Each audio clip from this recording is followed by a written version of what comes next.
Hello everyone. Today we will learn how to add a custom cron job for servers in xCloud. Let's start. First, log in to your xCloud dashboard. Navigate to the Servers tab on the top to find the list of all servers. Then, click on your desired server where you want to set up a custom cron job.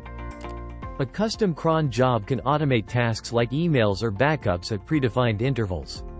Now, from the server dashboard, navigate to the left sidebar and click on Cron Jobs. You will then find the Add Cron Job button on the right side of the screen. Click on it to proceed with creating a custom cron job. Enter the required commands in the command field by providing the cron tab path for each command that specifies the task you need to automate. Once you're done with the commands, input the user. You can use the root user by default or enter a specific username for a particular site in this field. Next, we'll proceed to the frequency of the cron job. You can choose from various interval options or set a custom schedule. If you select the custom option,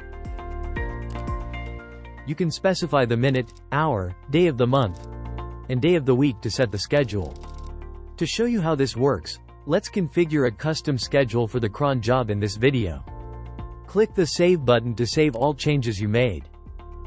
Congratulations! You have successfully created a custom cron job on xCloud. You can now find it in the server dashboards list under Cron Jobs tab. If you want to change anything, click on Edit under Actions to make the necessary changes. Here, we have updated the custom schedule by editing the cron job. You may also click on the Output button under Actions to check the output of this cron job. Moreover, you can delete it entirely by clicking on the Remove button. That's all for today. We hope this video came in handy. Subscribe to the xCloud channel now and stay updated. Happy hosting!